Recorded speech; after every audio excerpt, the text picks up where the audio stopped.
રાજકોટ જિલ્લાના ઉપલેટા ખાતે આગેવાનો દ્વારા આજરોજ રાષ્ટ્રીય શાયર સ્વર્ગવાસી ઝવેરચંદ મેઘાણીના 129મા જન્મદિવસ નિમિત્તે તેમની પ્રતિમાને ફુલાર પહેરાવી શ્રદ્ધાંજલિ અર્પણ કરવામાં આવી હતી.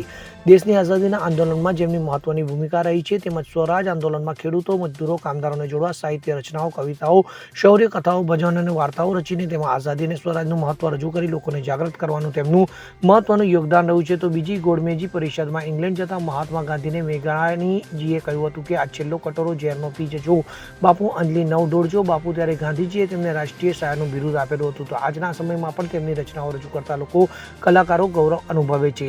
એવા આપણા રાષ્ટ્રીય શાયર સ્વર્ગવાસી ઝવેરચંદ મેઘાણીની દેશમાં સૌપ્રથમ પ્રતિમા જે તે વખતની નગરપાલિકાના સામ્યવાદી સરકાર દ્વારા રેલવે સ્ટેશન ચોકમાં મૂકવામાં આવી હતી. તો સ્થાપના વખતે દર વર્ષે નગરપાલિકા દ્વારા તેમના જન્મદિવસ નિમિત્તે તેમની પ્રતિમાને આગેવાનો દ્વારા ફુલાર કરી શ્રદ્ધાંજલિ પાઠવવામાં આવે છે. ત્યારે આજરોજ પણ તેમની 129મી પુણ્યતિથિ નિમિત્તે નગરપાલિકાના પૂર્વ પ્રમુખ દાનાભાઈ ચંદ્રવડિયા, બાબુભાઈ ડેર, સેવાભાવી આગેવાનો ભગવાનદાસ નિરંજન, વિનુભાઈ ઘેરવાળા, હરિભાઈ ઠુમ્મર, મનોજભાઈ નંદાણીયા, નિકુંજભાઈ ચંદ્રવડિયા, દેવરાજભાઈ ગઢવી અને નગરપાલિકાના પ્રમુખ વર્ષાબેન ગજેરા, ઉપપ્રમુખ નગરપાલિકાના સદસ્યો વગેરે આગેવાનો દ્વારા સ્વર્ગવાસી ઝવેરચંદ મેઘાણીની પ્રતિમાને ફુલાર કરી શ્રદ્ધાંજલિ પાઠવવામાં આવી હતી.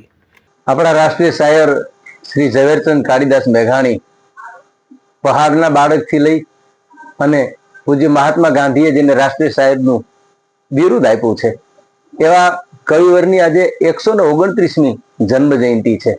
એ જન્મ જયંતિના ઉપક્રમે ઉપલેટાના આંગણામાં, અમારું ગામ ઉપલેટા ભાગશાળી એ માટે છે કે પહેલી પ્રતિમા ઉપલેટામાં મુકાણી છે.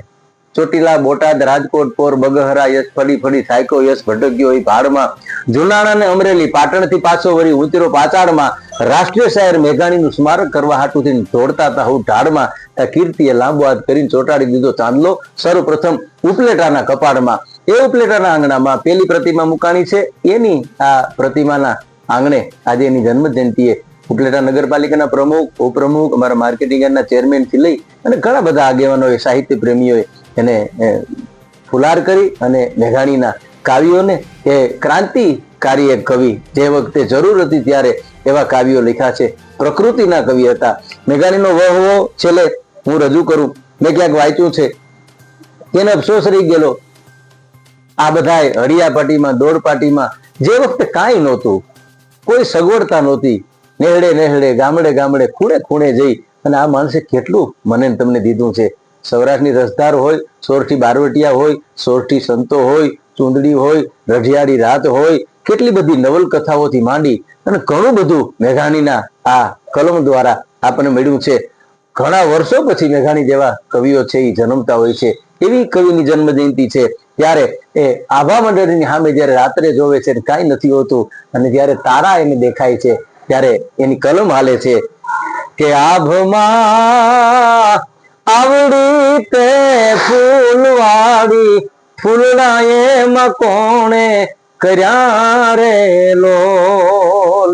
આભમાં ચાંદો ને સૂરજ બે દીવા, દિવેલ એમાં કોણે પૂર્યા રે લોલ. ત્યાંથી લઈ અને આજના 365 રાત્રિમાં એક એવી રાત્રિની હોય જેમાં મેઘાણીને યાદ કરવામાં નહીં આવતા હોય.